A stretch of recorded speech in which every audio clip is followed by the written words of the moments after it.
S ಆತ್ಮೀಯ ಸ್ಪರ್ಧಾ ಮಿತ್ರರೇ, welcome to Clevara India Academy. ನಾನು Siddhavardh, behind your desires Clevara India Academy. ಇವತ್ತಿನ ಒಂದು ವಿಡಿಯೋದಲ್ಲಿ ವಿಶೇಷವಾಗಿ ನಾವು ನಮ್ಮ ಇನ್ನು ಹೊಸ ಬ್ಯಾಚ್ ಸ್ಟಾರ್ಟ್ ಆಗಿದೆಯಲ್ಲ, ನ್ಯೂ ಬ್ಯಾಚ್ ಯಾವುದಕ್ಕೆ ಜಿ ಕೆ ಮಾರ್ಗದರ್ಶಿ ಕೋರ್ಸ್ನ ಒಂದು ಹೊಸ ಬ್ಯಾಚ್ ಸ್ಟಾರ್ಟ್ ಆಗ್ತಾ ಇದೆ ಈಗ. ಹಾಗಾಗಿ ಈ ಒಂದು ವಿಡಿಯೋ ಮಾಡ್ತಾ ಇದ್ದೀನಿ. ಇಲ್ಲಿ ಕೂಡ ಸಾಕಷ್ಟು ಜನರು ಅಡ್ಮಿಷನ್ ತೆಗೆದುಕೊಂಡಿದ್ದಾರೆ. ಬಟ್ ಈ ಅಡ್ಮಿಷನ್ ಡೇಟನ್ನು ನಾನು ಸ್ವಲ್ಪ ಎಕ್ಸ್ಟೆಂಡ್ ಮಾಡ್ತಾ ಇದ್ದೀನಿ. ಮಾಡ್ತೀನಿ. ಇದೇ ತಿಂಗಳು ಮೇ 15ರವರೆಗೆ ಈ ಒಂದು ಅಡ್ಮಿಷನ್ ಸ್ಟಾರ್ಟ್ ಇರುತ್ತೆ. ಮತ್ತು ಮೇ 15ರಿಂದನೇ ಈ ಒಂದು ಅಡ್ಮಿಷನ್ ಆಗಿರ್ತಕ್ಕಂಥ ಕೋರ್ಸನ್ನು ಆರಂಭ ಕೂಡ ಯಾವಾಗ ಆಗುತ್ತೆ ಅಂದರೆ ಮೇ 15ರಿಂದ ಇದರ ಒಂದು ಪ್ರಕ್ರಿಯೆ ಸ್ಟಾರ್ಟ್ ಆಗ್ತಾ ಇದೆ. ಇಲ್ಲಿ ಕೂಡ ಡೈಲಿ ಇರ್ತಕ್ಕಂಥ ಸ್ಟ್ರಾಟಜಿ ಕೂಡ ಲಾಸ್ಟ್ ವಿಡಿಯೋದಲ್ಲಿ ಹೇಳಿದೆ ನಿಮಗೆ. ಬಟ್ ಇನ್ನೂ ಕೂಡ ಇಲ್ಲಿ ಕೆಲವು ಹೊಸ ಒಂದು ಪಿಕ್ಚರ್ಸ್ಗಳನ್ನು ಆ್ಯಡ್ ಮಾಡ್ತಾ ಇದ್ದೀನಿ. ಹಾಗಾಗಿ ಈ ಒಂದು ಮೇ 15ರವರೆಗೆ ಈ ಡೇಟನ್ನು ಎಕ್ಸ್ಟೆಂಡ್ ಮಾಡಿಕೊಂಡು ಅಧಿಕೃತವಾಗಿ ನಮ್ಮ ಕ್ಲೆವರಾ ಇಂಡಿಯಾ ಅಕಾಡೆಮಿ ವೆಬ್ಸೈಟಲ್ಲಿ ಈ ಕೋರ್ಸನ್ನು ಲಾಂಚ್ ಮಾಡ್ತಾ ಇದ್ದೀನಿ. ಇಲ್ಲಿ ವೆಬ್ಸೈಟಲ್ಲಿ ನಮ್ಮ ಒಂದು ಕ್ಲೆವರಾ ಇಂಡಿಯಾ ಅಕಾಡೆಮಿ ವೆಬ್ಸೈಟಲ್ಲಿ ಈ ಒಂದು ಕೋರ್ಸನ್ನು ಲಾಂಚ್ ಮಾಡ್ತಾ ಇದ್ದೀನಿ. ಹಾಗಾಗಿ ಇದರ ಒಂದು ಅಡ್ಮಿಷನ್ ಡೇಟು ಮತ್ತು ಇದರ ಒಂದು ಆರಂಭಿಕ ದಿನಾಂಕವನ್ನು ಮೇ 15ಕ್ಕೆ ನಾವು ನಿಗದಿಪಡಿಸಿದ್ದೀವಿ ಮತ್ತೊಂದು ಸಲ. ಸೊ ಹಾಗಾಗಿ ಅಡ್ಮಿಷನ್ ಆಗಿರ್ತಕ್ಕಂಥ ಒಂದು ಮಿತ್ರರು ಕೂಡ ಏನು ಮಾಡೋದು, ಸಹಕಾರ ಕೊಡಬೇಕು. ಇನ್ನೊಂದು 5 ದಿನ ಅಲ್ಲಿವರೆಗೆ ಕೂಡ ನಿಮಗೆ ಕೋರ್ಸ್ನ ಗ್ರೂಪಲ್ಲಿ ಕೂಡ ಕೆಲವು ಚಟುವಟಿಕೆಗಳನ್ನು ಆಯೋಜನೆ ಮಾಡ್ತಾ ಇದ್ದೀನಿ. ಮತ್ತೆ ಈ ಒಂದು ಕೋರ್ಸ್ನಲ್ಲಿ ಹೊಸದಾಗಿ ಕೆಲವೊಂದು ಪಿಕ್ಚರ್ಗಳನ್ನು ಆ್ಯಡ್ ಮಾಡ್ತಾ ಇದ್ದೀವಿ. ಏನು ಇಲ್ಲಿ ಹೊಸ ಪಿಕ್ಚರ್ಸ್ಗಳಂತಂದರೆ S2S ಫಾರ್ಮುಲಾಗಳನ್ನು ಬಳಸ್ತಾ ಇದ್ದೀವಿ. ಇಲ್ಲಿ S2S ಫಾರ್ಮುಲಾ ಏನಿದು? S2S ಫಾರ್ಮುಲಾ ಅಂದರೆ ವಿಶೇಷವಾಗಿ ನಾವು ಇಲ್ಲಿ ಸ್ಮಾರ್ಟ್ ವರ್ಕನ್ನು ಮಾಡ್ತಕ್ಕಂಥ ಒಂದು ವಿಚಾರಗಳನ್ನು ಕೊಡ್ತಿರ್ತೀವಿ. ಅದ್ರ ಜೊತೆ ಇಲ್ಲಿ ಸ್ಟ್ರಾಟರ್ಜಿ ಕೂಡ ಮ್ಯಾಟ್ರ್ ಆಗುತ್ತೆ. ಇವೆರಡು ಸೇರಿದ್ರೆ ಮಾತ್ರ ನಿಮಗೆ ಸಕ್ಸಸ್ ಸಿಗುತ್ತೆ ಅಂತ ನಾನು ಹೇಳ್ತೇನೆ. ಇಲ್ಲಿ ಸ್ಮಾರ್ಟ್ ವರ್ಕ್ ಇರಬೇಕು, ಸ್ಟ್ರಾಟಜಿ ಇರಬೇಕು. ಹಾಗಾಗಿ ನಿಮಗೆ ಸಕ್ಸಸ್ ಸಿಗಬೇಕಾದ್ರೆ ಈ ಒಂದು ಫಾರ್ಮುಲಾವನ್ನು ನೀವು ಬಳಸಬೇಕು. ಈ ಫಾರ್ಮುಲಾವನ್ನು ನಾವು ಕೂಡ ಇಲ್ಲಿ ಇಂಪ್ಲಿಮೆಂಟ್ ಮಾಡಿ ಇದನ್ನು ಯಾವ ಥರ ನಿಮಗೆ ಇಂಪ್ಲಿಮೆಂಟ್ ಮಾಡಬೇಕು, ಇದ್ರ ಬಗ್ಗೆ ಯಾವ ಥರ ವರ್ಕ್ ಮಾಡಬೇಕು ಅನ್ನೋದು ಕೂಡ ಇಲ್ಲಿ ಕಂಪ್ಲೀಟ್ ನಾನು ಡೀಟೇಲ್ಸನ್ನು ಈ ಒಂದು ಜಿ ಕೆ ಮಾರ್ಗದರ್ಶಿ ಕೋರ್ಸಲ್ಲಿ ಆ್ಯಡ್ ಮಾಡ್ತಾ ಇದ್ದೀನಿ. ಹೌದಾ? ಇನ್ನೊಂದೇನು ಪ್ರಮುಖ ವಿಚಾರ ಅಂದರೆ, ನಾನು ಇರ್ತಕ್ಕಂಥ ನೀವು ನಮ್ಮ ಕೋರ್ಸ್ನ ಒಂದು ಭಾಗವಾದರೆ ಇಲ್ಲಿ ಏನಾಗುತ್ತೆ ಅಂದ್ರೆ ಕೆಲವು ಸೆಕ್ಷನಲ್ ಅಪ್ರೋಚ್ ಕೊಡ್ತೀನಿ ನಾನು. ಇಲ್ಲಿ ಸೆಕ್ಷನಲ್ ಅಕ್ಯುರಸಿ ಅಪ್ರೋಚ್ ಕೂಡ ಕೊಡ್ತೀನಿ ಇಲ್ಲಿ. ಯಾಕಂದ್ರೆ ಇಲ್ಲಿ ಕೆಲವ್ರು ಏನಾಗ್ತಾರೆ ಅಂದರೆ, ವಿಶೇಷವಾಗಿ ನಮ್ಮ ಆರ್ಟ್ಸ್ ವಿದ್ಯಾರ್ಥಿಗಳು ಮತ್ತು ಸೈನ್ಸ್ ವಿದ್ಯಾರ್ಥಿಗಳು ಮತ್ತು ಕಾಮರ್ಸ್ದವರು ಇವೆಲ್ಲರಿಗೂ ಕೂಡ ಒಂದೊಂದು ವೀಕ್ನೆಸ್ ಇದ್ದೇ ಇರುತ್ತೆ. ಇಲ್ಲಿ ಆರ್ಟ್ಸ್ ವಿದ್ಯಾರ್ಥಿಗಳಿಗೆ ಏನಿದ್ರೆ ಸೈನ್ಸ್ ಟಫ್ ಆಗುತ್ತೆ, ಆಮೇಲೆ ಸೈನ್ಸ್ ವಿದ್ಯಾರ್ಥಿಗಳಿಗೆ ಏನಿದ್ರೆ ಕಾಮರ್ಸ್ ಟಫ್ ಆಗುತ್ತೆ ಮತ್ತು ಆರ್ಟ್ಸ್ ಟಫ್ ಆಗುತ್ತೆ. ಸೊ ಇವರೆಲ್ಲರೂ ಕೂಡ ಒಬ್ರಿಗೊಬ್ರು ಈಗ ಏನಂದ್ರೆ ಆರ್ಟ್ಸ್ ವಿದ್ಯಾರ್ಥಿ ಕೂಡ ಏನಾಗುತ್ತೆ ಅಂದ್ರೆ ಸೈನ್ಸ್ ಸಬ್ಜೆಕ್ಟ್ ಟಫ್ ಆಗ್ತಾ ಹೋಗುತ್ತೆ ಮತ್ತು ಕಾಮರ್ಸ್ ಕೂಡ ಕೆಲವು ವಿಚಾರಗಳು ಅಂಡರ್ಸ್ಟ್ಯಾಂಡ್ ಆಗಲ್ಲ ಅಲ್ಲಿ. ಹಾಗಾಗಿ ಎಲ್ಲರಿಗೂ ಕೂಡ ಇರ್ತಕ್ಕಂಥ ಒಂದು ಸನ್ನಿವೇಶದಲ್ಲಿ ನಾವು ಸರಳವಾಗಿರ್ತಕ್ಕಂಥ ಮತ್ತು ಅಂಡರ್ಸ್ಟ್ಯಾಂಡ್ ಆಗ್ತಕ್ಕಂಥ ಒಂದು ಕಂಟೆಂಟನ್ನು ಈ ಸೆಕ್ಷನಲ್ ಅಕ್ಯುರಸಿ ರಿಪೋರ್ಟಲ್ಲಿ ಕೂಡ ನಿಮಗೆ ಯಾವ ಥರ ಹ್ಯಾಂಡಲ್ ಮಾಡಬೇಕು, ಆರ್ಟ್ಸ್ ಸಬ್ಜೆಕ್ಟ್ಗಳನ್ನ ಯಾವ ಥರ ಓದ್ಕೋಬೇಕು, ಸೈನ್ಸ್ ಸಬ್ಜೆಕ್ಟ್ಗಳನ್ನ ಯಾವ ಥರ ಓದ್ಕೋಬೇಕು, ಮತ್ತು ಸೈನ್ಸಲ್ಲಿ ವಿಶೇಷವಾಗಿ ಕೆಲವು ನಿಯಮ ಅಥವಾ ರೂಲ್ ಬರ್ತಾವೆ. ಇಲ್ಲಿ ರೂಲ್ಗಳು ಪ್ರತಿ ಸಲ ನೋಡ್ರಿ ನೀವು ಆ ಒಂದು ನಿಯಮಗಳ ಆಧಾರಿತವಾಗಿ ಪ್ರಶ್ನೆಗಳನ್ನು ನಾವು ಇಲ್ಲಿ ಕಾಣ್ತಾ ಇದ್ದೀವಿ. ಉದಾಹರಣೆಗೆ ಹೇಳ್ಬೇಕಾ, ನೀವು ನೋಡಬಹುದು, ಜೂಲ್ ನಿಯಮ ನೋಡಬಹುದು. ಬೇರೆ ಬೇರೆ ಬೇರೆ ಒಂದು ನಿಯಮಗಳ ಆಧಾರಿತವಾಗಿ ಆ ಒಂದು ಪ್ರಯೋಗಗಳ ಆಧಾರಿತವಾಗಿ ಪ್ರಶ್ನೆಗಳನ್ನ ಬರ್ತಾ ಇರ್ತಕ್ಕಂಥ ನೋಡ್ತೀವಿ. ಇದು ಸೈನ್ಸ್ ವಿದ್ಯಾರ್ಥಿಗಳಿಗೆ ಕೆಲವು ವಿಚಾರಗಳಲ್ಲಿ ಗೊತ್ತಿದ್ರು ಕೂಡ ಆರ್ಟ್ಸ್ ವಿದ್ಯಾರ್ಥಿಗಳು ಮತ್ತು ಕಾಮರ್ಸ್ ವಿದ್ಯಾರ್ಥಿಗಳಿಗೆ ಆ ಒಂದು ಸಂಗತಿ ಗೊತ್ತಿರಲ್ಲ. ಹಾಗಾಗಿ ಇದನ್ನ ಸೆಕ್ಷನಲ್ ಅಕ್ಯುರಸಿ ರಿಪೋರ್ಟ್ ಅಲ್ಲಿ ಕೂಡ ಇದನ್ನ ನಾನು ಹೇಳ್ಕೊಡ್ತೀನಿ. ಇದ್ರ ಜೊತೆ ಏನಾಗುತ್ತೆ ಅಂದ್ರೆ ನಿಮ್ಗೆ ಇನ್ನೊಂದೇನಂದ್ರೆ ಮೈಕ್ರೋ ಲರ್ನಿಂಗ್ ಕೂಡ ನಿಮ್ಗೆ ಇಲ್ಲಿ ನಾನು ಇಂಪ್ಲಿಮೆಂಟ್ ಮಾಡ್ಕೊಡ್ತೀನಿ. ಇಲ್ಲಿ ಇದರಲ್ಲಿ ಏನಿರುತ್ತೆ ಅಂದ್ರೆ ವಿಶೇಷವಾಗಿ ಮೋಸ್ಟ್ ರಿಪೀಟೆಡ್ ಟಾಪಿಕ್ಸ್ ಬರ್ತಿರ್ತಾವೆ ನಮ್ಮ ಎಕ್ಸಾಮ್ಗಳಲ್ಲಿ. ಸೊ ಈ ಮೋಸ್ಟ್ ರಿಪೀಟೆಡ್ ಟಾಪಿಕ್ಸ್ಗಳ ಆಧಾರಿತವಾಗಿ ನಿಮಗೆ ಕೆಲವು ವಿಚಾರಗಳನ್ನ ನಾನು ಇಲ್ಲಿ ಹೇಳ್ಕೊಡ್ತಾ ಹೋಗ್ತಿದ್ದೀನಿ. ಮತ್ತು ಇನ್ನೊಂದು ಏನಂದ್ರೆ ಇಲ್ಲಿ ಇಲ್ಲಿ ವಿಶೇಷವಾಗಿ ಏನಂದ್ರೆ ಇಲ್ಲಿ ಕರ್ನಾಟಕ ಒಂದು ಬಜೆಟ್ ಸಂಬಂಧಪಟ್ಟಂತೆ ಕರೆಂಟ್ ಕರೆಂಟ್ ಅಫೇರ್ಸ್ ಏನೈತಲ್ಲ ನಮ್ದು 2026 ಮತ್ತು 27 ಮತ್ತು ಎಕನಾಮಿಕ್ ಸರ್ವೆ ಕೂಡ ಇಲ್ಲಿ ನಾವು ಮೈಕ್ರೋ ಲರ್ನಿಂಗ್ ಅಲ್ಲಿ ಹೇಳ್ಕೊಡ್ತಾ ಹೋಗ್ತೀವಿ. ಇದೇನಾಗತ್ತೆ ಅಂದ್ರೆ ನಿಮಗೆ ಯಾವ ಟಾಪಿಕ್ ಮೇಲೆ ಏನ್ ಮಾಡಬೇಕು, ಹೆಂಗೆ, ಮತ್ತೆ ಇಲ್ಲಿರ್ತಕ್ಕಂಥ ಕಂಟೆಂಟ್ ಗಳನ್ನ ಯಾವ ತರ ಯೂಸ್ ಮಾಡಬೇಕು ಮತ್ತೆ ಏನ್ ಮಾಡಬೇಕು ಅನ್ನೋ ಕೂಡ ಕಂಪ್ಲೀಟ್ ಮಾಹಿತಿಯನ್ನ ನಾನು ಇಲ್ಲಿ ಕೊಡ್ತಾ ಹೋಗ್ತೀನಿ. ಇನ್ನ ಇಲ್ಲಿ ವಿಶೇಷವಾಗಿ ಯಾರಾದ್ರೂ ನೀವು ಮೆಂಟರ್ಶಿಪ್, ನನಗೆ ಇಲ್ಲಿ ಮೆಂಟರ್ಶಿಪ್ ಅಂತೂ ಫ್ರೀ ಇರುತ್ತೆ ನಿಮ್ಗೆ ಇಲ್ಲಿ ಮೆಂಟರ್ಶಿಪ್ ಫ್ರೀ ಇರುತ್ತೆ ಇಲ್ಲಿ.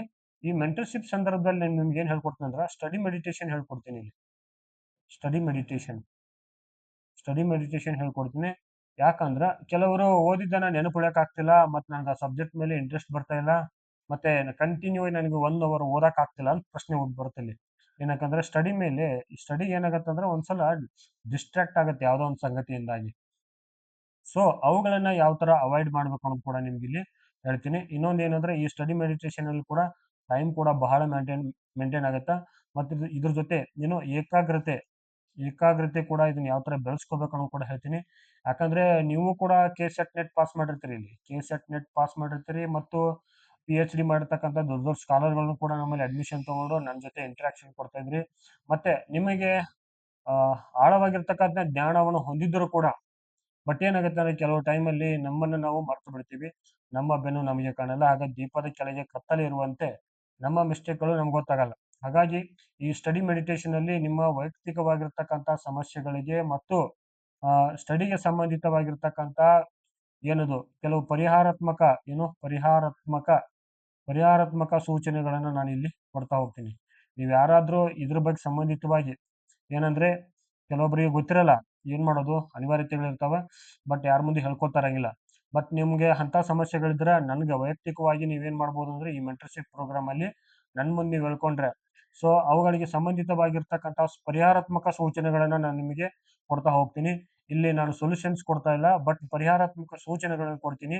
ಇಲ್ಲಿ ಯಾವ್ದು ಸರಿ ಯಾವ್ದು ತಪ್ಪು ಅನ್ನೋದನ್ನ ಮಾತ್ರ ನಿಮ್ಗೆ ಹೇಳ್ಕೊಡ್ತಾ ಹೋಗ್ತೀವಿ. ಅವಾಗ ಏನಾಗತ್ತೆ ಅಂದ್ರೆ ನಿಮ್ಮ ಒಂದು ಇರ್ತಕ್ಕಂಥ ಸನ್ನಿವೇಶದಲ್ಲಿ ತಪ್ಪುಗಳಿಗೆ ಪರಿಹಾರಗಳು ಸಿಗಬಹುದು ಮತ್ತು ಅವುಗಳಿಗೆ ತಿದ್ದುಕೊಳ್ಳತಕ್ಕಂಥ ಅವಕಾಶಗಳು ಸಿಗುತ್ತೆ ನಿಮ್ಗೆ. ಸೊ ಈ ಸ್ಟಡಿ ಮೆಡಿಟೇಷನ್ ಕೂಡ ನಿಮ್ಗೆ ತುಂಬಾ ಹೆಲ್ಪ್ಫುಲ್ ಆಗುತ್ತೆ ಇಲ್ಲಿ. ಸೊ ಇನ್ನೊಂದು ನಾನು ನಿಮ್ಗೆ ಏನ್ ಹೇಳ್ಬೇಕಂದ್ರೆ ಕೆಲವು ವಿಚಾರಗಳಲ್ಲಿ ಇಲ್ಲಿ ಕೂಡ ಪ್ರತಿದಿನ ಕೂಡ ಮಾಕ್ ಟೆಸ್ಟ್ ಇರುತ್ತೆ ನಿಮ್ಗೆ ಇಲ್ಲಿ ಲೈವ್ ಇರುತ್ತೆ ನಿಮ್ಗೆ ಇಲ್ಲಿದು ಈ ಮಾಕ್ ಟೆಸ್ಟ್. ಇಲ್ಲಿ ಏನಾಗುತ್ತೆ ಅಂದ್ರೆ ನಿಮಗೆ ಪ್ರತಿದಿನ ರ್ಯಾಂಕಿಂಗ್ ಲಿಸ್ಟ್ ಸಿಗುತ್ತೆ ನಿಮ್ಗೆ. ಆಮೇಲೆ ಎಷ್ಟು ತಪ್ಪು ಎಷ್ಟು ಪ್ರಶ್ನೆಗಳಿಗೆ ಸರಿ ಉತ್ತರ ಕೊಡ್ತೀರಿ ನೀವು ಅಥವಾ ತಪ್ಪು ಉತ್ತರ ಕೊಡ್ತೀರಿ ಮತ್ತು ನೆಗೆಟಿವ್ ಏನಾಗುತ್ತೆ ಅನ್ನೋದು ಕೂಡ ನಿಮ್ಗೆ ಇಲ್ಲಿ ಸಿಗುತ್ತಾ. ಇದ್ರ ಜೊತೆ ಇಲ್ಲಿ ಏನಾಗುತ್ತೆ ಸಿಗುತ್ತೆ ಅಂದ್ರೆ ನಿಮಗೆ ಮೈಕ್ರೋ ಎಕ್ಸ್ಪ್ಲನೇಷನ್ ಸಿಗುತ್ತೆ ಇಲ್ಲಿ. ಯಾಕಂದ್ರೆ ನಾವು ಇಲ್ಲಿ ಇಂಪ್ಲಿಮೆಂಟ್ ಮಾಡ್ಬೇಕಾದ್ರೆ ಅಲ್ಲಿ ಆಲ್ರೆಡಿ ಕೊಟ್ಟು ಬರ್ತೀವಿ ಪ್ರತಿ ಕ್ವಶನ್ಸ್ ಕೆಳಗೆ. ಈ ವೆಬ್ಸೈಟ್ ಆಧಾರಿತವಾಗಿರ್ತಕ್ಕಂಥ ಒಂದು ಸನ್ನಿವೇಶದಲ್ಲಿ ನಾವು ಮೈಕ್ರೋ ಎಕ್ಸ್ಪ್ಲನೇಷನ್ ಕೂಡ ನಿಮ್ಗೆ ಕೊಡಕ್ಕೆ ಹೆಲ್ಪ್ಫುಲ್ ಆಗತ್ತ. ಇನ್ನೇನ್ ನಾನು ನಿಮ್ಗೆ ಕೊಡ್ಬೋದಂದ್ರೆ ಇಲ್ಲಿ ವಿಶೇಷವಾಗಿ ನಾನು ಆಕ್ಷನ್ ಪ್ಲಾನ್ ಕೊಡ್ತಾ ಹೋಗ್ತೀನಿ ಇಲ್ಲಿ. ಆಕ್ಷನ್ ಪ್ಲಾನ್ ಇರುತ್ತೆ ಇಲ್ಲಿ. ಏನಿದೆ ಆಕ್ಷನ್ ಪ್ಲಾನ್ ಅಂದ್ರೆ 1 ವೀಕ್ ಅಲ್ಲಿ ನೀವು ಒಂದು ವಾರದಲ್ಲಿ ನಮಗೆ ಜಿಕೆ ಸಂಬಂಧಿತವಾಗಿರ್ತಕ್ಕಂಥ ಸಬ್ಜೆಕ್ಟ್ ಅನ್ನ ಕಂಪ್ಲೀಟ್ ನೀವು 360 ಡಿಗ್ರಿಯಲ್ಲಿ ಕವರ್ ಮಾಡ್ತಕ್ಕಂಥ ಒಂದು ಆಕ್ಷನ್ ಪ್ಲಾನ್ ಕೂಡ ಹೇಳ್ತೀನಿ ನಿಮ್ಗೆ ಇಲ್ಲಿ. ಹೌದಾ, ಆಕ್ಷನ್ ಪ್ಲಾನ್ ಇರುತ್ತೆ ಇಲ್ಲಿ. ಸೊ ಎಲ್ಲರಿಗೂ ಕೂಡ ಹೆಲ್ಪ್ಫುಲ್ ಆಗತಕ್ಕಂಥ ಒಂದು ಸೆಲ್ಫ್ ಸ್ಟಡಿ ಆಕ್ಷನ್ ಪ್ಲಾನ್ ಇರ್ತಿದ್ ನಿಮಗೆ ತುಂಬಾ ಹೆಲ್ಪ್ಫುಲ್ ಆಗುತ್ತೆ. ಇದನ್ನ ಯಾವ ತರ ಮಾಡ್ಬೇಕು ಏನ್ ಮಾಡ್ಬೇಕು ಅನ್ನೋದು ನಮ್ಮ ಕೋರ್ಸ್ ನೀವು ಸಬ್ಸ್ಕ್ರಿಪ್ಷನ್ ತಗೊಂಡಾದ್ಮೇಲೆ ಕಂಪ್ಲೀಟ್ ಆಗಿರ್ತಕ್ಕಂಥ ಒಂದು ವಿಡಿಯೋ ಮಾಡಿ ಲೈವ್ ಸೆಷನ್ ತಗೊಂಡ್ಬರ್ತೀನಿ. ಇಲ್ಲಿ ಕೂಡ ನನಗೆ ಲೈವ್ ಬರ್ತಕ್ಕಂಥ ಅವಕಾಶಗಳಿದೆ. ವಾರದಲ್ಲಿ ಒಂದ್ 2-3 ಸೆಷನ್ ಅನ್ನ ನಾನು ಲೈವ್ ಕ್ಲಾಸ್ ಅಲ್ಲಿ ಬರ್ತೀನಿ. ಇಲ್ಲಿ ಲೈವ್ ವಿಡಿಯೋ ಕ್ಲಾಸ್ಗಳು ಬರ್ತಾವ. ಇಲ್ಲಿ ಏನು ಲೈವ್ ವಿಡಿಯೋ ಕ್ಲಾಸ್ಗಳಲ್ಲಿ ನಾನು ಪಾಠ ಮಾಡಲ್ಲ, ಬಟ್ MCQಗಳು ತಗೊಂಡ್ ಬಂದು ನಿಮಗೆ ಸೊಲ್ಯೂಷನ್ಸ್ ಕೊಡ್ತಾ ಹೋಗ್ತೀನಿ. ನಿಮ್ಮ ಡೌಟ್ಗಳಿಗೆ ಪರಿಹಾರ ಕೊಡ್ತೀನಿ. ಇಲ್ಲೇನ್ ಕೊಡ್ಬೋದಂದ್ರೆ ಮತ್ತೆ ವಿಶೇಷವಾಗಿ ನಾವು ಡೌಟ್ ಕ್ಲಿಯರ್ ಸೆಷನ್ ಅನ್ನ ಸ್ಟಾರ್ಟ್ ಮಾಡಬಹುದು. ಇಲ್ಲಿ ಡೌಟ್ ಕ್ಲಿಯರ್ ಸೆಷನ್ ಇರುತ್ತದೆ. ಈ ಡೌಟ್ ಕ್ಲಿಯರ್ ಸೆಷನ್ ಅಲ್ಲಿ ನೀವು ಏನಾದ್ರೂ ಪ್ರಶ್ನೆಗಳನ್ನ ಕೇಳಬಹುದು. ಅದಕ್ಕೆ ಸಂಬಂಧಿತವಾಗಿರ್ತಕ್ಕಂಥ ಎಲ್ಲಾ ಉತ್ತರ ಕೊಡಕ್ಕೆ ನಾನು ಇಲ್ಲಿ ಪ್ರಯತ್ನ ಮಾಡ್ತೀನಿ. ಯಾಕಂದ್ರೆ ಪ್ರತಿ ಒಂದು ಸಬ್ಜೆಕ್ಟ್ ಮೇಲೆ ಒಂದ್ ವಾರದಲ್ಲಿ ಒಂದು ಸಬ್ಜೆಕ್ಟ್ ಕವರ್ ಮಾಡ್ಬೇಕಾದ್ರೆ 1-2 ಕ್ಲಾಸ್ಗಳು ನೀವು ಮಾಡ್ಲೇಬೇಕಾಗತ್ತ. ಆ ಕ್ಲಾಸ್ಗಳ ಅನ್ನೋದಕ್ಕಿಂತ ನಾನು ಪ್ರಶ್ನೆಗಳ ಮೂಲಕ ನಿಮ್ಗೆ ಏನ್ ಮಾಡ್ತೀನಿ ಅಂದ್ರೆ ಆ ವಿಡಿಯೋಗಳ ಮೂಲಕ ನಿಮ್ಗೆ ಕಂಪ್ಲೀಟ್ ಚಿತ್ರಣ ಕೊಡಕ ಪ್ರಯತ್ನ ಮಾಡ್ತೇನೆ. ಇನ್ನೊಂದೇನಂದ್ರೆ ಕಾನ್ಸೆಪ್ಟ್ ಬೇಸ್ಡ್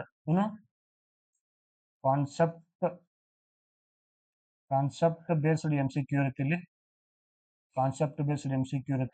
ಇಲ್ಲಿ ಯಾಕಂದ್ರೆ ನಾವು ಇಲ್ಲಿ PYQ ನಾವು ಆಲ್ಮೋಸ್ಟ್ ಆಲ್ ನಾನು ನೋಡಿರ್ತೀನಿ. ಈ ಕಾನ್ಸೆಪ್ಟ್ ಬೇಸ್ಡ್ ಅಲ್ಲಿ ಪ್ರೀವಿಯಸ್ ಇಯರ್ ಕ್ವಶನ್ ಪೇಪರ್ ಅಲ್ಲಿ ಬಂದಿರತಕ್ಕಂತ ಪ್ರಶ್ನೆಗಳನ್ನ ಅವುಗಳನ್ನ ಕಾನ್ಸೆಪ್ಟ್ ಗಳನ್ನ ಕ್ಲಿಯರ್ ಮಾಡೋದ್ರ ಮೂಲಕ ಇದೇನಾಗತ್ತೆ ಅಂದ್ರೆ ಇವುಗಳನ್ನ ಈ PYQ ಕೂಡ ನಿಮ್ಗೆ ಇಲ್ಲಿ ಈ ಟೆಸ್ಟ್ ಅಲ್ಲಿ ಕೊಡ್ತಾ ಹೋಗ್ತೀನಿ ಇಲ್ಲಿ ಕೆಲವೊಂದು. ಯಾಕಂದ್ರೆ ನಿಮ್ಗೆ ಪ್ರಾಕ್ಟೀಸ್ ಮಾಡಿದ್ರೆ ಒಂದ್ ಸ್ವಲ್ಪ ಹೆಲ್ಪ್ಫುಲ್ ಆಗತ್ತೆ. ಇದು ಹಳೆ ಪ್ರಶ್ನೆ ಪತ್ರಿಕೆಗಳು ಬಂದ್ರೆ ಈ ಪ್ರಾಕ್ಟೀಸ್ ಮಾಡಿದ್ರೆ ಅವುಗಳ ಒಂದು ಯಾವ ತರ ಕ್ವಶನ್ಸ್ ಬರ್ತಾವ, ಏನ್ ಮಾಡ್ತಾವ, ಅದ್ರ ಮಾಡಲ್ ಗೊತ್ತಾಗತ್ತ. ಮತ್ತ ನೀವು ಯಾವ ತರ ಥಿಂಕ್ ಮಾಡ್ಬೇಕು, ಯಾವ ತರ ಉತ್ತರಿಸ್ಬೇಕು ಅನ್ನೋದು ಕೂಡ ಒಂದು ನಿಮ್ಗೊಂದು ಐಡಿಯಾ ಸಿಗುತ್ತೆ ಇಲ್ಲಿ. ಸೊ ಇದಕ್ಕೇನ್ ಕರಿಬಹುದು ಅಂದ್ರೆ ನಾವು ಐಡಿಯಾ ವಿತ್ PYQ ಅಂತ ಕರಿಬಹುದು. ಹೌದಾ?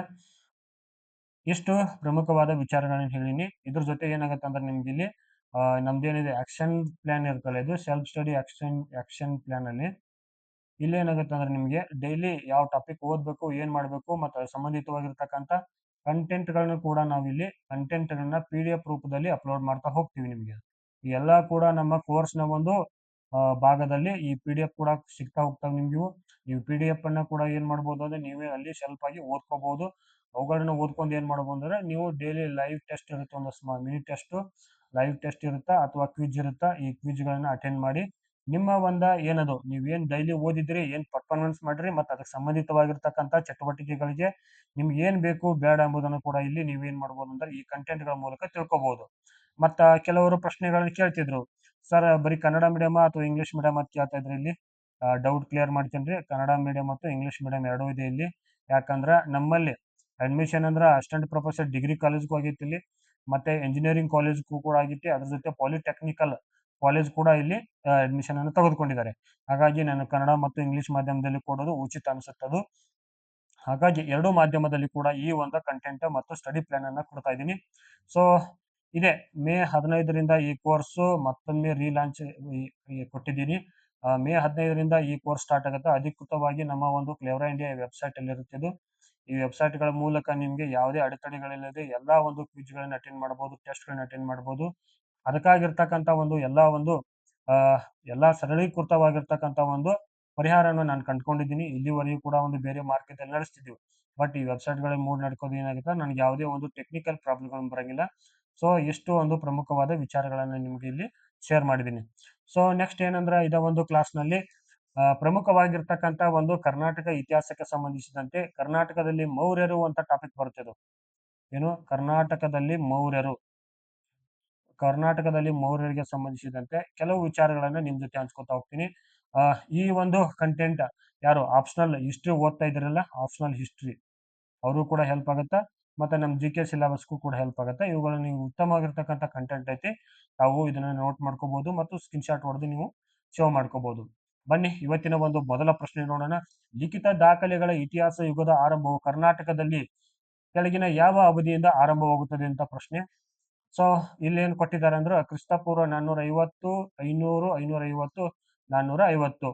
ಸೊ ಸರಿಯಾಗಿರ್ತಕ್ಕಂಥ ಉತ್ತರ ಯಾವುದು? ಆಪ್ಷನ್ ಬಿ, ಕ್ರಿಸ್ತಪೂರ್ವ 500.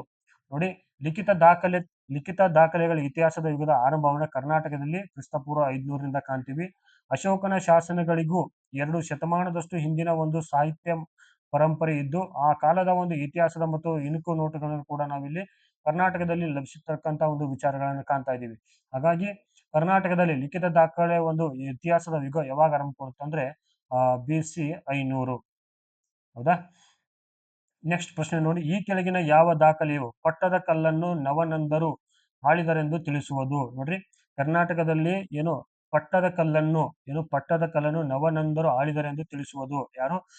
ಮೌರ್ಯ ಸಾಮ್ರಾಜ್ಯಕ್ಕಿಂತ ಪೂರ್ವದಲ್ಲಿರ್ತಕ್ಕಂಥ ಒಂದು ಸಾಮ್ರಾಜ್ಯ, ಅದು ನಂದ ವಂಶ. ಅಲ್ಲಿಂದ ಬಂದು ಕರ್ನಾಟಕದಲ್ಲಿ ವಿಶೇಷವಾಗಿ ನಮ್ಮ ಬಾಗಲಕೋಟೆ ಜಿಲ್ಲೆಯ ಬಾದಾಮಿ ತಾಲೂಕಿನ ಒಂದು ಪಟ್ಟದ ಕಲ್ಲನ್ನ ಆಳಿದರಂತ ತಿಳಿಸ್ತಕ್ಕಂತ ಒಂದು ದಾಖಲೆ ಯಾವುದು ಅಂತ ಕೇಳ್ತಿದ್ದಾರೆ.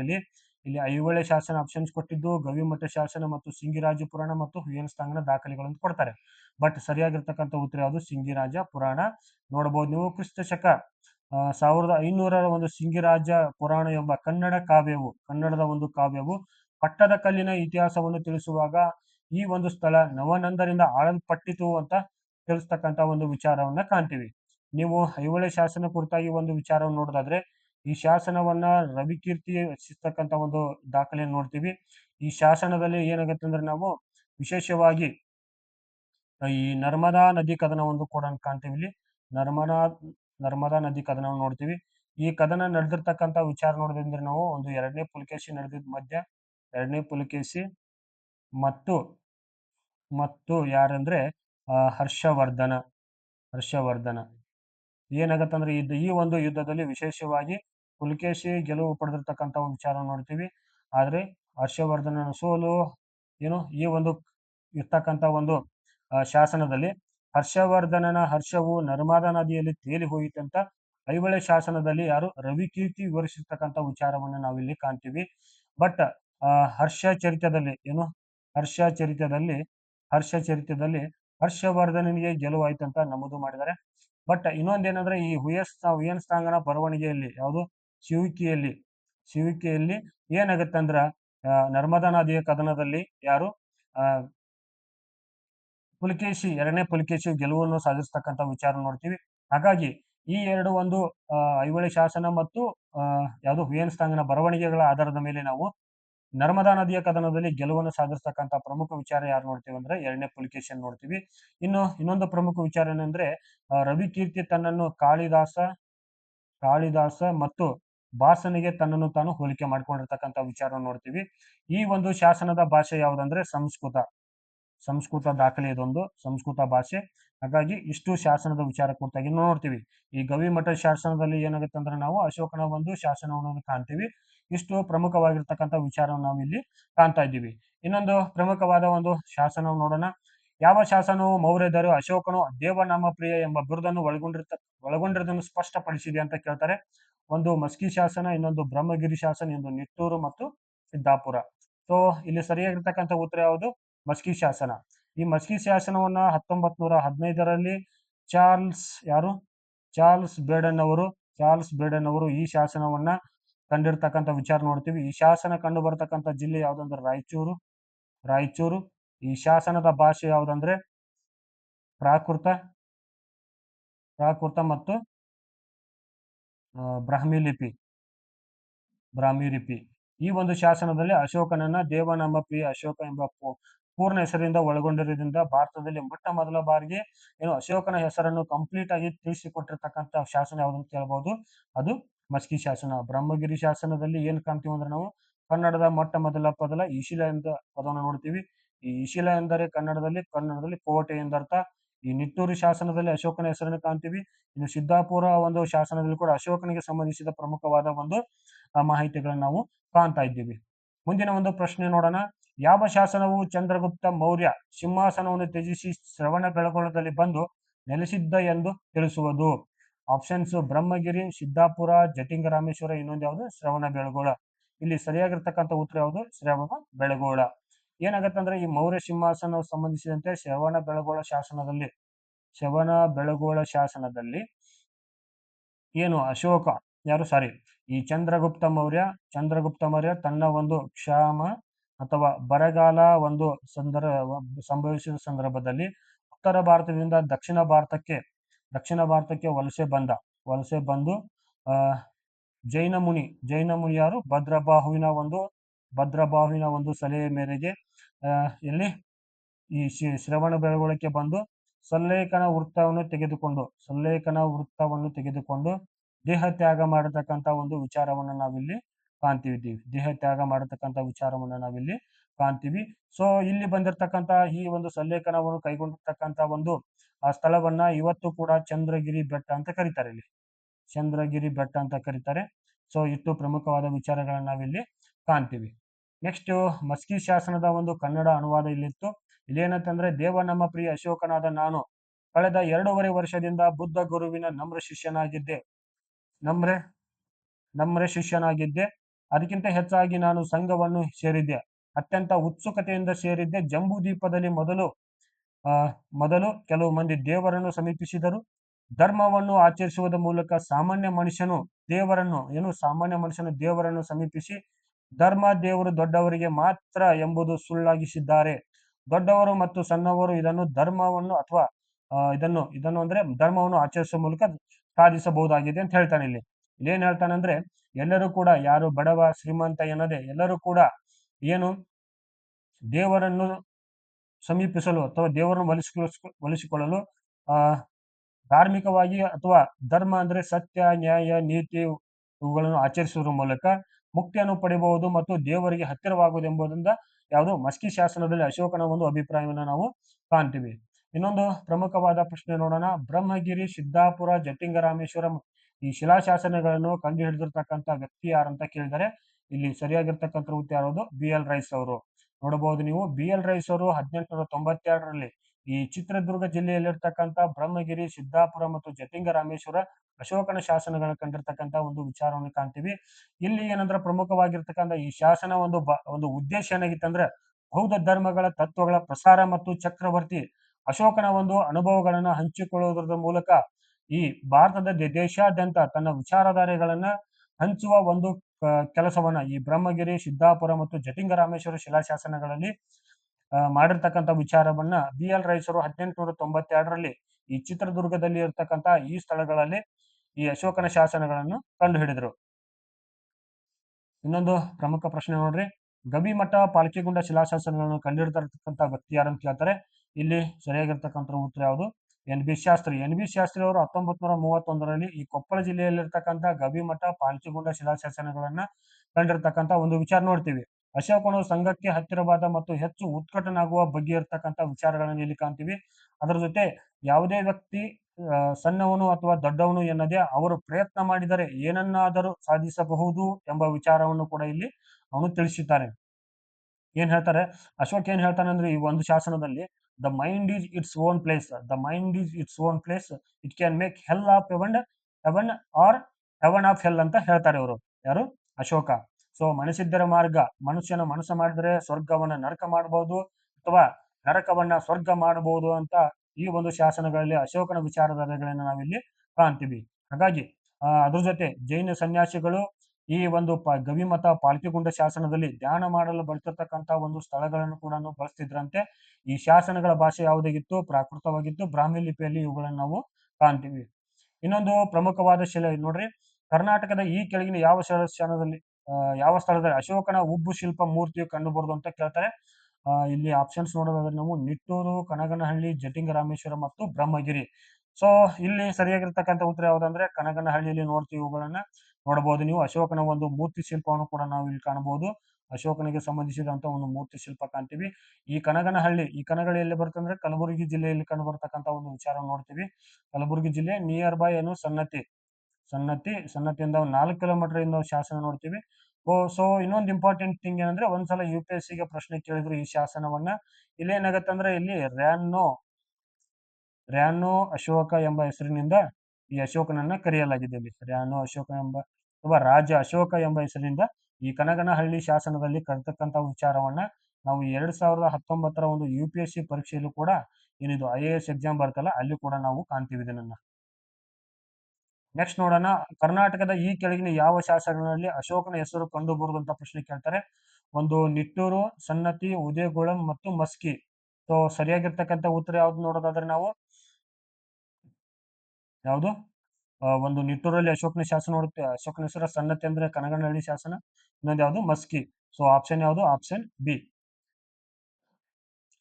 ಇನ್ನೊಂದು ಪ್ರಶ್ನೆ ನೋಡ್ರಿ, ಕರ್ನಾಟಕದ ಈ ಕೆಳಗಿನ ಯಾವ ಪ್ರದೇಶ ಮೌರ್ಯ ಸಾಮ್ರಾಜ್ಯದ ಪ್ರಾಂತವಾಗಿತ್ತು ಅಂತ ಪ್ರಶ್ನೆ ಕೇಳ್ತಾರೆ. ಒಂದು ಸುವರ್ಣಗಿರಿ, ಬನವಾಸಿ, ಮಹಿಷಪುರ, ಗಂಗವಾಡಿ. ಸರಿಯಾಗಿರ್ತಕ್ಕಂಥ ಉತ್ತರ ಯಾವುದು? ಸುವರ್ಣಗಿರಿ, ಇಂದಿನ ಕನಕಗಿರಿ ಎಲ್ಲಿ ಕಂಡು ಬರುತ್ತಿದ್ದು ಕೊಪ್ಪಳ ಜಿಲ್ಲೆಯಲ್ಲಿರ್ತಕ್ಕಂಥ ಒಂದು ಪ್ರಮುಖ ತಾಲೂಕು. ನೆಕ್ಸ್ಟ್ ನೋಡೋಣ, ಏನು ಮಗಧ ಸಾಮ್ರಾಜ್ಯದ ಒಂದು ರಾಜಧಾನಿಗಳ ಉಪರಾಜಧಾನಿಗಳು ಕೂಡ ನೋಡೋಣ. ಅದು ಸೆಂಟ್ರಲ್ ಪ್ರಾವಿನ್ಸ್ ಮಗಧ ನೋಡ್ತೀವಿ. ಇಲ್ಲಿ ಈಸ್ಟರ್ನ್ ಅಲ್ಲಿ ಯಾವ್ದು ನೋಡ್ತೀವಿ ಅಂತಂದ್ರ ಕೋಶಿಲ ಅಥವಾ ಕಳಿಂಗವನ್ನು ನೋಡ್ತೀವಿ. ಅದಕ್ಕೇನಂತಂದ್ರ ಪ್ರಾಚ್ಯಪಥ ಅಂತ ಕರಿತಿದ್ರು. ಇನ್ನೊಂದು ಉತ್ತರದಲ್ಲಿ ತಕ್ಷಶಿಲವನ್ನ ರಾಜಧಾನಿಗೆ ನೋಡ್ತಿದ್ವಿ, ಇದಕ್ಕೆ ಉತ್ತರಾಪಥ ಅಂತ ಕರಿತಿದ್ರು. ಇನ್ನು ಇಲ್ಲಿ ವೆಸ್ಟರ್ನ್ ಅಲ್ಲಿ ಪೂರ್ವ ಪಶ್ಚಿಮದಲ್ಲಿ ಉಜ್ಜಯಿನಿಯನ್ನು ಕಾಣ್ತೀವಿ. ಇನ್ನು ದಕ್ಷಿಣದಲ್ಲಿ ಏನಂತಂದ್ರೆ ಸುವರ್ಣಗಿರಿಯನ್ನು ನಾವಿಲ್ಲಿ ಕಾಣ್ತೀವಿ. ಇಷ್ಟು ಉಪರಾಜಧಾನಿಗಳು ಮತ್ತು ಪ್ರಮುಖ ರಾಜಧಾನಿ ಆಗಿತ್ತು ಅಂದ್ರೆ ಪಾಟಲಿಪುತ್ರವನ್ನು ನಾವು ಕಾಣ್ತೀವಿ ಇಲ್ಲಿ. ಸೊ ಇನ್ನೊಂದು ಪ್ರಮುಖ ಪ್ರಶ್ನೆ ನೋಡ್ರಿ, ಅಶೋಕನ ನಿಟ್ಟೂರು ಮತ್ತು ಉದಯೋಗಗಳ ಶಾಸನಗಳನ್ನು ಪತ್ತೆ ಹಚ್ಚಿದವರು ಅಂತ ಕೇಳ್ತಾರೆ. ಇಲ್ಲಿ ಸರಿಯಾಗಿರ್ತಕ್ಕಂಥ ಉತ್ತರ ಯಾವುದು? ಶ್ರೀನಾಥ್ ಅವರು. 1977ರಲ್ಲಿ ಶ್ರೀನಾಥ್ ಎಂಬರು ಅಶೋಕನ ನಿಟ್ಟೂರು ಮತ್ತು ಉದಯಗೋಳ ಎಂಬ ಶಿಲಾಶಾಸನಗಳು ಪತ್ತೆ ಹಚ್ಚಿರ್ತಕ್ಕಂಥ ವಿಚಾರವನ್ನು ನಾವಿಲ್ಲಿ ಕಾಣ್ತೀವಿ. ಇನ್ನು ಅಶೋಕನ ಬೌದ್ಧ ಧರ್ಮ ಪ್ರಸಾರ ಮಾಡಲು ಈ ಕೆಳಗಿನ ಯಾರನ್ನು ಬನವಾಸಿಗೆ ಕಳುಹಿಸಿದನು ಅಂತ ಕೇಳ್ತಾರೆ. ಇಲ್ಲಿ ಸರಿಯಾಗಿರ್ತಕ್ಕಂಥ ಉತ್ತರ ಯಾವುದು? ರಕ್ಷಿತಾ ತೇರ. ನೋಡೋಣ, ಇದು ಸಂಬಂಧಿತವಾಗಿ ಒಂದು ಮಾಹಿತಿಗಳನ್ನ ನೋಡೋಣ. ಇಲ್ಲಿ ಬೌದ್ಧ ಧರ್ಮವನ್ನ ವಿದೇಶಿಗಳಿಗೆ ವಿದೇಶಿ ಪ್ರಚಾರಕರನ್ನಾಗಿ ನೇಮಕ ಮಾಡಿದ. ಅದರಲ್ಲಿ ಮಜ್ಜಂತಿಕ ಅಥವಾ ಮಹಾತಿಕ ಅಂತ ಬರ್ತಾರೆ. ಇವರು ಕಾಶ್ಮೀರ್ ಮತ್ತು ಗಾಂಧಾರಕ್ಕೆ ಒಂದು ಬೌದ್ಧ ಧರ್ಮ ಪ್ರಸಾರ ಮಾಡಕೊಂತಿದ್ರು. ಮಹಾದೇವ ತೇರಣ್ಣನ ಮಹಿಷ ಮಂಡಲ ಅಂದ್ರೆ ಇನ್ನು ಮೈಸೂರಿಗೆ. ಇನ್ನು ರಕ್ಷಿತಾ ತೇರ ಅವಾಗಲೇ ಬಂದಿದ್ದ ಪ್ರಶ್ನೆ ಯಾವುದು? ಬನವಾಸಿಗೆ. ಯೋಧ ದಮ್ಮ ರಕ್ಕಿತ ಅಂತ ಬರ್ತಾರೆ. ಇದ್ಯಾವುದಂದ್ರೆ ಅಪರಾಂತಕ. ಅಪರಾಂತಕ ಅಂದ್ರೆ ಉಚ್ಚರ, ಗುಜರಾತು, ಕಾತೆವಾಡು, ಕಚ್ ಮತ್ತು ಸಿಂಧ್ ಪ್ರದೇಶಗಳಿಗೆ. ಇನ್ನು ಮಹಾಧರ್ಮ ರಕ್ಷಿತ, ಮಹಾರಥ ಅಂದ್ರೆ ಮಹಾರಾಷ್ಟ್ರಕ್ಕೆ ಕಳಿಸಿರ್ತಕ್ಕಂಥ ವಿಚಾರ ನೋಡ್ತೀವಿ. ಇನ್ನೊಂದು ಮಹಾರಕ್ಷಿತ ಯಾವುದು? ಯೌವನ ಅಂದ್ರೆ ಗ್ರೀಸ್. ಇನ್ನು ಮಧ್ಯಮ ಯಾವುದು? ಹಿಮವಂತ ಅಂದ್ರೆ ಹಿಮಾಲಯ ಪ್ರದೇಶಕ್ಕೆ. ಸೋನಾ ಮತ್ತು ಉತ್ತರ ಎಂಬ ವ್ಯಕ್ತಿಗಳು ಏನ್ ಹೋಗ್ತಾರೆ ಅಂದ್ರೆ ಸುವರ್ಣ ಭೂಮಿ, ಇಂದಿನ ಮಯನ್ಮಾರ್ ಮತ್ತು ಥೈಲ್ಯಾಂಡ್ ಪ್ರದೇಶಕ್ಕೆ.